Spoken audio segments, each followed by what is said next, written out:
آپ کا شکریہ ادا کرتا ہوں سب کا، لیکن میں پھر سے آپ کو کہنا چاہتا ہوں کہ دیکھیں قوم کے پاس کبھی کبھی موقع آتا ہے کہ وہ اپنی تقدیر بدل سکتے، یہ وہ موقع آ گیا، قوم میں شعور آ گیا، سوشل میڈیا ہمارے نوجوانوں کے اندر شعور آ گیا، وہ شعور تھا تو وہ دو نوجوان معظم شہید اور اس کے بعد جو اختتام ہے، یعنی میں اس لڑکے سے حیران ہوں کہ اسے بندوق پکڑی ہوئی ہے اور اسے پھر بھی جا کے پکڑا اسے، یہ جاگی ہوئی قوم ہے۔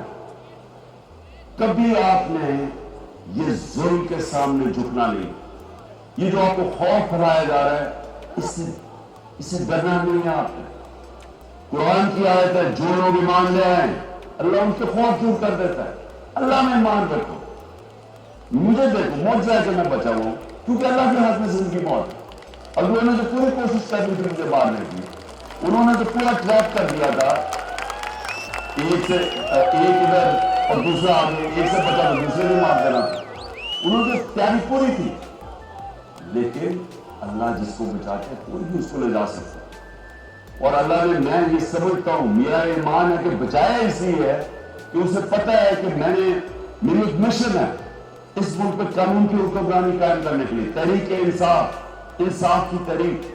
میرا یہ ایمان ہے کہ اس سے مجھے اس مشن کے اوپر پورا لے کے جانا ہے اور انکم مافیا سے مقابلہ کرنا ہے۔